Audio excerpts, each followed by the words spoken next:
सभी आंगनबाड़ी सेविका सहायिका मिनी बहनों का हमारे आज के इस वीडियो में बहुत बहुत स्वागत है। बहनों, आज की न्यूज कुछ ऐसी है कि कोई बाहरी व्यक्ति अगर मारे तो बात अलग है, अपने ही घर के जिससे बहन की शादी हुई उसी ने बहन को गोली से उड़ाया, बिन बात के, बिना कोई लड़ाई झगड़े के।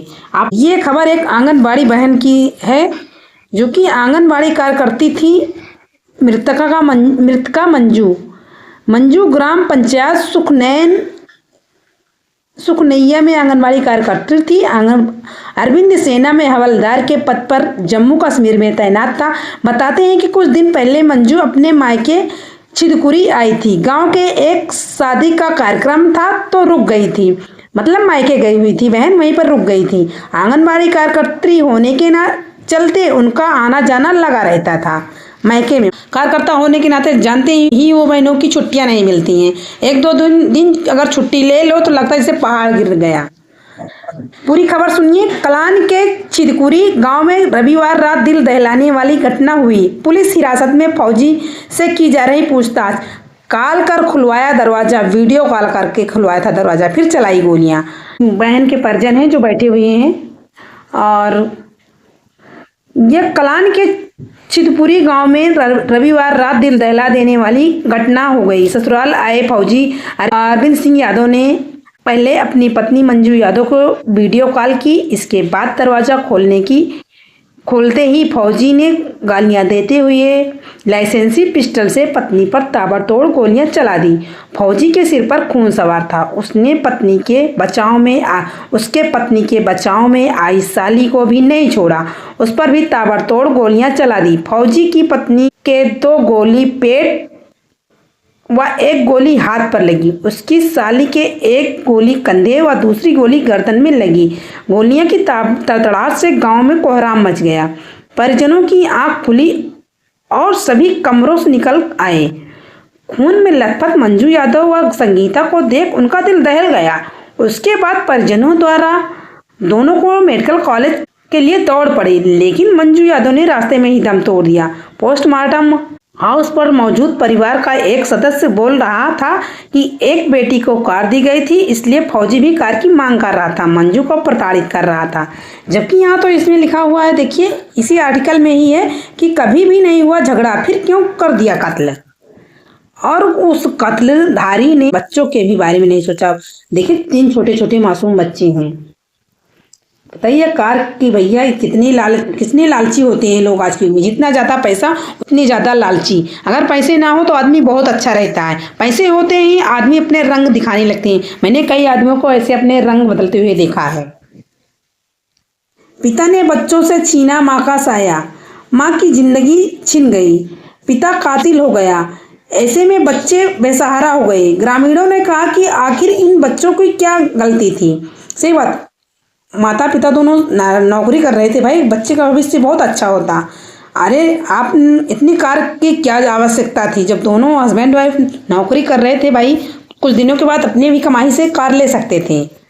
लेकिन लोग बस रहम नहीं रहता, बस उनको चाहिए तो चाहिए ही होता है। अब चलें, अब जेल में बैठकर कार चलाएं बढ़िया आराम से, अब ज़्यादा सुखी रहेंगे। जरा भी बच्चों के लिए मन में ख्याल नहीं आया।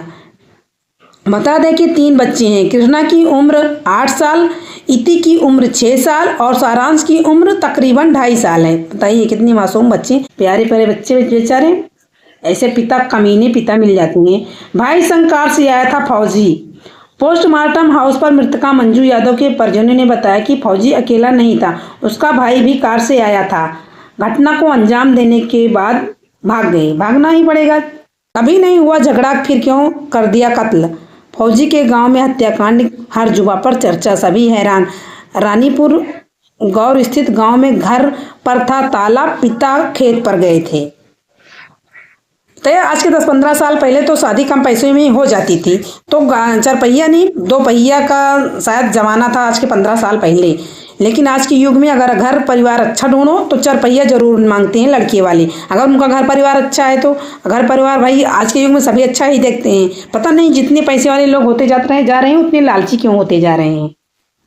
जिस तरह से फौजी ने ससुराल में जाकर पत्नी की हत्या की, उसके लिए गांव वाले हैरान हैं। आसपास के लोगों की माने तो दोनों के बीच कभी झगड़ा नहीं हुआ। शाहजहांपुर में रविवार की रात पत्नी की हत्या की खबर मिलने पर पूरा गांव सन्न रह गया।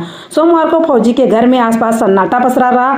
शाहजहांपुर क्षेत्र के थाना कलान के चितकुरी गाँव में पत्नी की हत्या कर साली को घायल करने के मामले में कोतवाली कायमगंज थाना क्षेत्र के रानीपुर और गांव आरोपित फौजी अरविंद यादव के गांव में हत्याकांड को लेकर चर्चा हर जुमा पर आम रही।